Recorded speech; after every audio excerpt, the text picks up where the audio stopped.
She was laughing when she saw me, right up until she saw who was on my arm. Corinne's champagne glass froze halfway to her lips. Her eyes twitched. Her mouth opened, then didn't close. She blinked like she was trying to reset reality. Perfect. Shayla squeezed my hand, firm but calm, like we'd rehearsed it. We hadn't. We didn't need to. It took Corinne a full 8 seconds to move. 8 seconds too long. Because by then, people had already noticed. Her coworkers, her boss, his friends. The music was still playing, some obnoxious remix of a Marvin Gaye track, but the room had shifted. You could feel it. Corinne started walking toward us like she was crossing a minefield.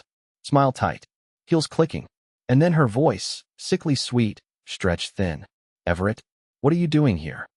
That was her mistake, acting like I was the surprise. Shayla answered before I could. Oh, I invited him.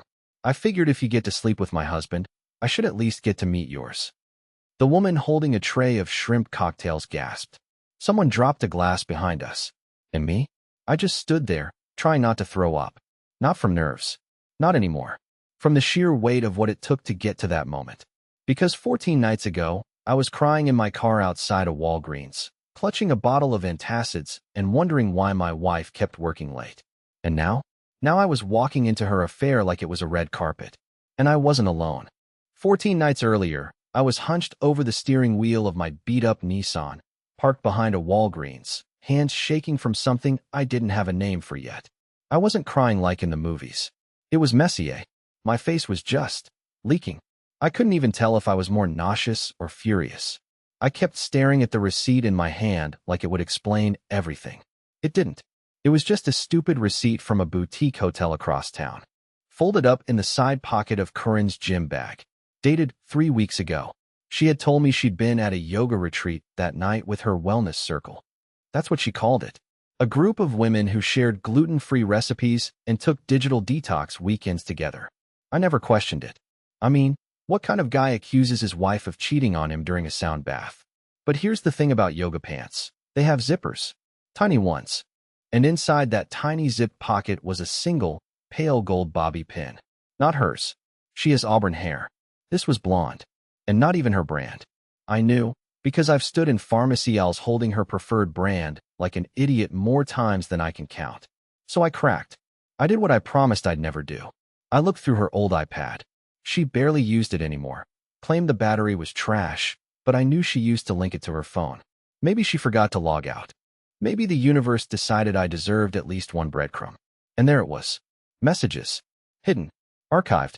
Not even under a name. Just an emoji. A ghost. Ghost. Ghost cat. That damn nickname again. You smell like Jasmine again. Does he even notice? He thinks sweatpants are foreplay. I'm dying. Next time bring wine.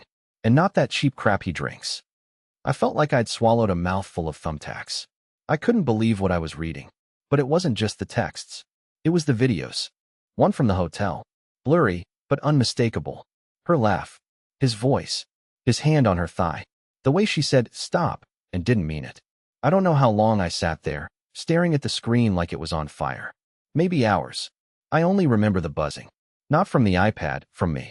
Like my bones were short-circuiting. I wanted to scream. I wanted to hit something. But instead, I Googled his name. Martin Penley. UX consultant. 2 kids. Married. Wife named Shayla. And just like that, the target shifted. Because it was no longer just about revenge. It was about clarity. If I was drowning in this hell, I needed to know I wasn't alone. And I was right. When I messaged Shayla, I expected anger, denial, maybe even threats. Instead, she called me in 5 minutes flat. No hesitation. She said, tell me everything. Then I'll tell you mine. That conversation was the most honest thing I'd had in months. And that's how we planned it. Quietly, calmly, like 2 people building a bomb. We would walk into that rooftop party together. Not loud. Not messy, just visible. So when Corinne saw me standing beside the wife of the man she'd been sleeping with for months, her world cracked. And for once, she couldn't talk her way out. The rooftop had gone quiet, not silent, but quiet in the kind of way that makes people stop pretending to have fun. Music still played, lights still glowed, but the energy had shifted. You know that feeling when a teacher walks into a classroom mid-fight? Yeah, that's what it felt like. Corinne's face was doing that thing, smiling like nothing was wrong, while her eyes begged the universe to stop time. Martin was 3 steps behind her, holding 2 drinks, completely unaware. Until he saw us. Until he saw his wife holding my hand, standing next to his mistress, who was pretending she hadn't just had the oxygen punched out of her lungs. I didn't move. Neither did Shayla. We weren't there for chaos. We weren't there to throw glasses or scream obscenities or rip up pictures. We were there to exist. Loudly, unavoidably, visibly. Martin stopped dead. You could almost see the gears turning behind his smug consultant face. First shock, then confusion, then fear. He didn't drop the drinks. He didn't say a word. He just stared at his wife like she'd pulled a gun. Corinne finally tried to speak. Her voice came out too high, too chirpy. This is unexpected, she laughed. Too loud. Too fake. I didn't know you two. Knew each other. Shayla tilted her head slightly. Oh, we've gotten very close recently. Haven't we, Everett? I didn't say anything. I didn't have to. Corinne's laugh died halfway out of her mouth. She looked between the two of us, trying to figure out how much we knew. The problem was, she had no idea how far we'd gone. That we had dates, times, videos, a literal spreadsheet. She didn't know we had audio, too. Shayla had found an old baby monitor stuffed in a drawer. Martin never noticed when she slipped it under their bed before his naps. The recordings weren't cinematic, just muffled gasps and confessions whispered into sheets that didn't belong to either of them. I'm just so sick of his whining, Corinne had said. Everett folds my underwear like he's scared of it. People at the party started noticing. You could feel it. Their eyes. Their phones slowly lowering. Conversations dying out in half-sentences. Someone near the drinks table whispered, "Isn't that her husband?" Another voice. "And who's that woman with him?" Martin tried to play the hero.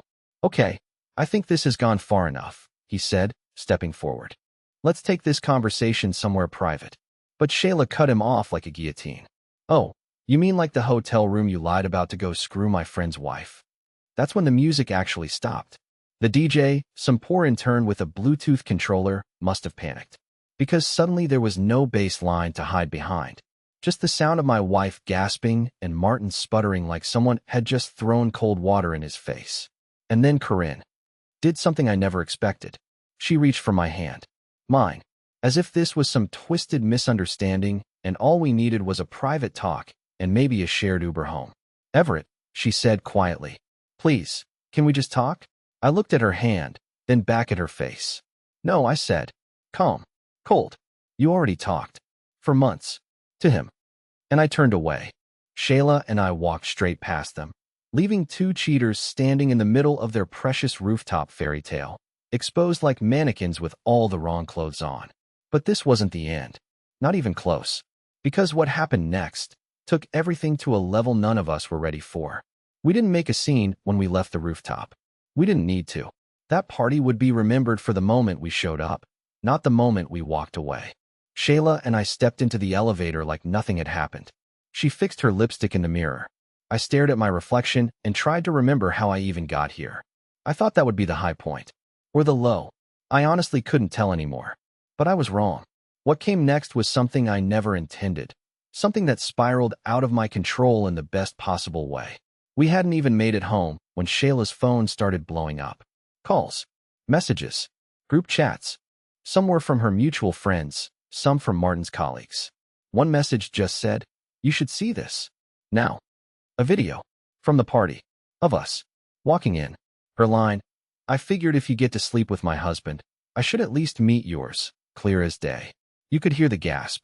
You could see Corinne's expression crumble frame by frame. Someone had filmed it and posted it online. And it was already spreading. I'll admit it, I panicked. My heart dropped. I thought it would ruin everything. I thought Corinne would use it to play victim, to twist the story like she always did. But for once, the universe wasn't on her side. Because less than an hour later, someone else leaked more. Screenshots. Texts. From her phone. Not mine. Not Shayla's. Hers. I still don't know who did it. A jealous friend? One of her co-workers who'd had enough of her lies? Doesn't matter. What matters is that everything she'd ever said to Martin, about me, about Shayla, about their plans to phase us out, was now public. And brutal. One message read, "I can't stand his voice anymore. He talks like a tired dog. I swear if he says, 'Can we talk?' one more time, I'll scream." Another one. She's just a boring mom. He stays for the kids. But he says I make him feel alive. And another, dated just last week. This party is the perfect time to tell them. We do it together. Clean break. Except it wasn't a clean break. It was a firebomb. By morning, her phone had been disconnected. Her Instagram vanished. Her office number forwarded to voicemail. And Martin? Well, his LinkedIn said, open to work within 24 hours. But that wasn't the worst part. The worst part was the message she left me. A voice note, 2 minutes and 41 seconds long. Her voice cracking halfway through. Her trying to explain how it just happened. How she never planned to fall in love with someone else. How she still loved me in a different way. I didn't respond. Not because I didn't have anything to say, but because for the first time in years, she didn't get to finish the conversation. But that afternoon, something unexpected happened. A friend, well, an old mutual friend, called to warn me. Corinne was on her way to my apartment. She was in a state. She'd seen the video, the texts, the fallout. She'd been drinking. She wanted to set things straight. I locked the door. I turned off the lights. I let the silence answer her. But Shayla? She was the one who heard the knock first. Then the pounding. Then the thud. When I opened the door, Corinne was collapsed in the hallway. Makeup streaked. Heels in one hand. Her phone shattered across the tile like her dignity. She had fainted. I didn't rush to help. I called 911. Calmly. Gave them my address. Then just stood there. Watching the woman who once said I was too soft to ever leave her, now lying unconscious outside the life she destroyed. And even then, it still wasn't over. The EMTs didn't ask questions.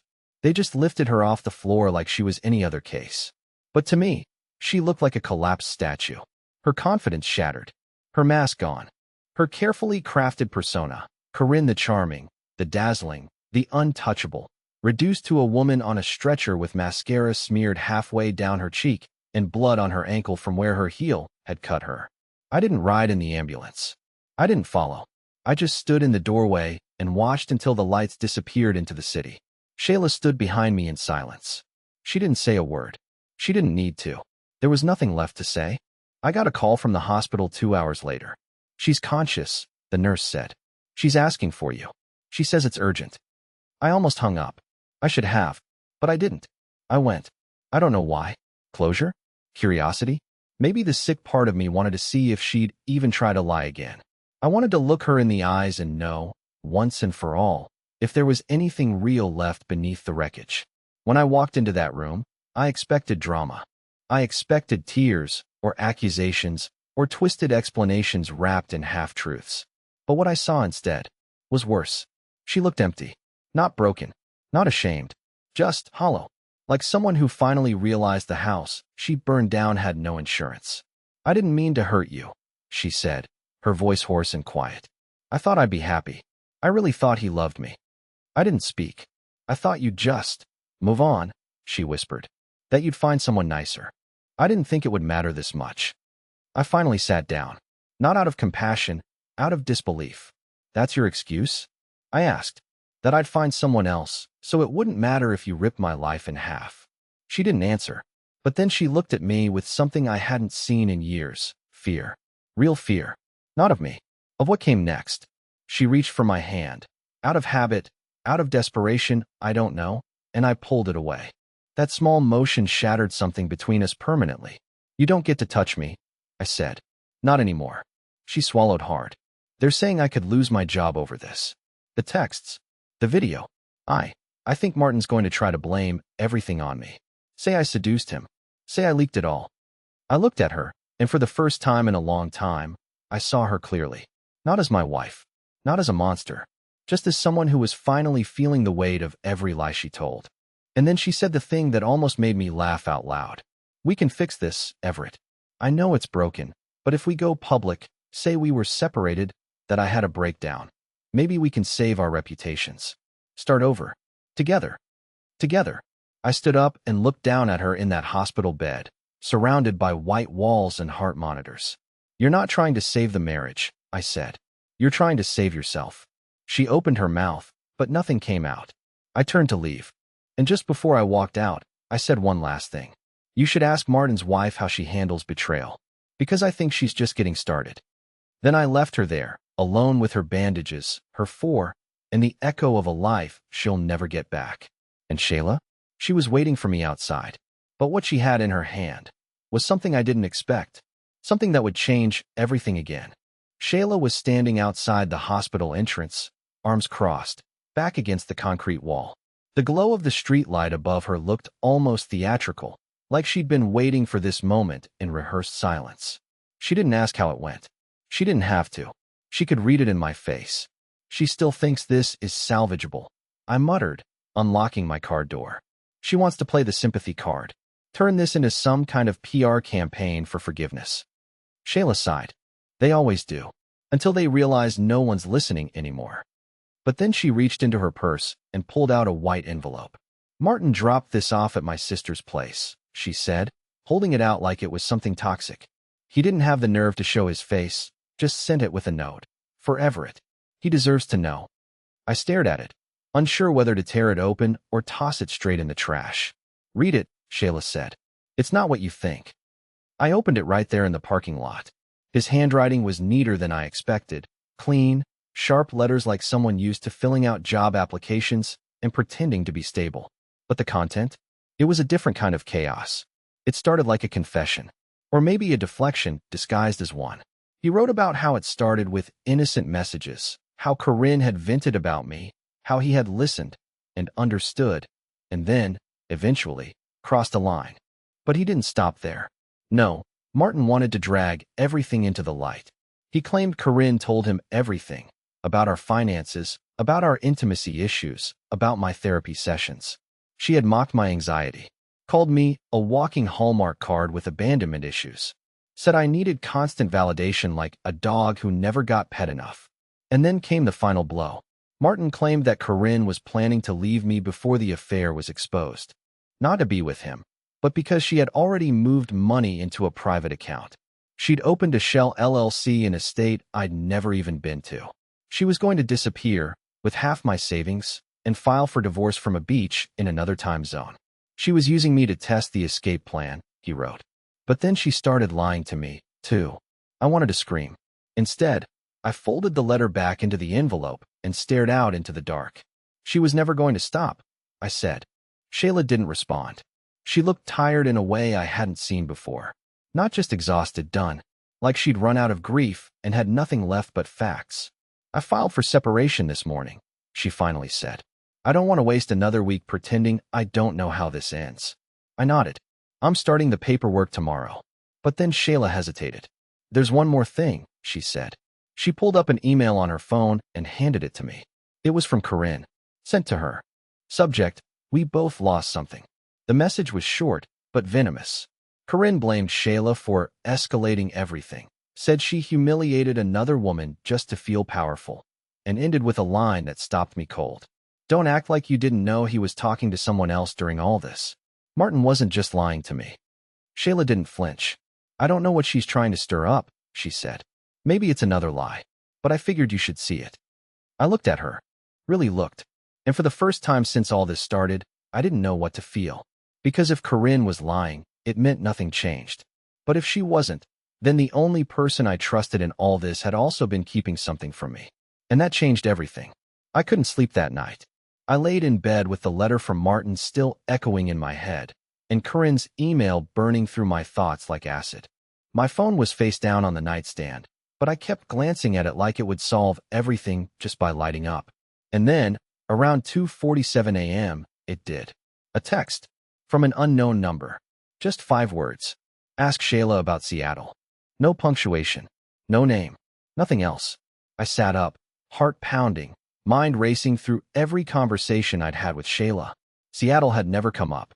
Not once. Not in her stories. Not in the plan. Not during any of the nights we'd sat in my car for hours, comparing lies and stitching together timelines. I thought I knew every thread, every lie, every crack in the foundation. But now, I wasn't sure if I even knew what house I'd been standing in. I tried to ignore it at first. I wanted it to be noise. Corinne playing games. Martin stirring chaos. One final twist of the knife. But something about it wouldn't let go. So the next morning, I asked. Not in anger. Not accusatory. Just straight up. What happened in Seattle? Shayla froze. It wasn't the pause of someone trying to remember. It was the pause of someone deciding whether to lie or not.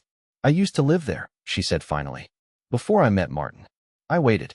There was someone else, she admitted. Before Martin. It was messy. He cheated. Left me with debt.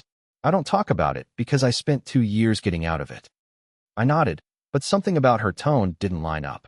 I'd heard her speak about betrayal before. With fire. With control. This time, it was sterile. I let it drop. But the seed was planted. And I couldn't shake the feeling that I was being managed, not confided in. Later that day, I did something I hadn't done in years. I logged into my old Reddit burner account. The one I used when I was deep into forums on anxiety recovery and late-night confession threads. I searched for phrases like UX consultant affair and Corinne Martin rooftop. I wasn't even sure what I was looking for. And then I found a post. Posted under a throwaway username. 2 days ago. Titled, "He left both of us. I think she knew all along." It didn't mention names. But the details were uncanny. A woman describing how she'd partnered with the wife of her cheating husband to expose an affair. Except in her version, it was the wife's friend who had tipped her off, not her own detective work. She claimed the friend had orchestrated everything, finding the texts, leaking the video, even baiting the confrontation at the party. It read like a blueprint, word for word. And the comments? One caught my eye. Classic Seattle switch. Pretend to be the hurt one while holding the match. I Googled it. Turns out, the Seattle switch was a term used on infidelity forums to describe a rare but brutal revenge tactic, where someone pretends to be betrayed to gain trust, only to flip it back later for their own motives. It was rare, cruel, almost sociopathic, and I realized something awful. I didn't know if the post was about me, or written by her. That night, I confronted Shayla again. Not with anger, this time with exhaustion. Why me? I asked. Out of all the people she could have cheated with, why did your husband end up with my wife? Was it really random? She didn't answer right away. She just sat on the edge of the bed, staring at the floor. Then finally, sometimes, people like us don't find each other by accident. Sometimes we're drawn to the same damage. It sounded poetic, but it didn't answer the question. Because now, the real betrayal wasn't just what Corinne had done. It was wondering whether the one person I trusted to walk through the fire with me had been holding the match the entire time. And with the final divorce hearing just days away, I knew one thing. If I didn't get the truth now, I might never know who betrayed me more. The divorce hearing was scheduled for 10 a.m. sharp. I got there 20 minutes early and still felt like I was late to something bigger than court. I sat in the hallway staring at the manila folder in my lap. Bank records, asset lists, screenshots, printed out messages. My entire unraveling, now neatly organized for a judge to sort through. Corinne arrived late. She looked thinner, paler. Her once perfect curls hung loose and uncertain, like they no longer took orders from her. She avoided my eyes but gave the judge a rehearsed smile when her name was called. I wondered how many times she'd practiced that exact expression in the mirror, even now, still trying to control the narrative. Shayla wasn't there. She'd texted the night before. I need distance. For both of us. But I don't regret anything. You shouldn't either. And I didn't. Not really. Because whatever else had happened, she helped pull me out of a nightmare. Even if she had her own shadows. Even if there were questions I'd never get answers to. It didn't erase the fact that she stood beside me when I needed someone most. When the judge asked if I was ready to proceed, I stood up, took a deep breath, and did something no one expected. "I'm not signing today," I said. Corinne's head snapped toward me, stunned. But I wasn't walking it back. I wasn't begging for her. I wasn't falling into denial. I was doing something else, freeing myself on my own terms. "I will sign," I continued, "but not with this agreement. I've made changes. She can keep the apartment. She can have the accounts we split. I don't want her money. I don't want her guilt. I just want my life back." The judge nodded slowly, processing. Corinne said nothing. Not because she agreed, but because, for once, she had no leverage left to fight with. After the hearing was over, I walked out of that courthouse without papers in my hands, without anger in my chest, without weight on my back. It was raining lightly, the kind that doesn't soak you, just reminds you you're still alive. I went home, made tea, played a record I hadn't touched in years. For once, my apartment felt quiet in a good way. That night, I got a message. Unknown number again. But this time it just said, "Thank you." I didn't know people could be that kind after everything. No name, but I knew it was Shayla. I smiled, deleted the thread, and left the window open as I fell asleep. Because I didn't need revenge anymore. I had something better. Peace.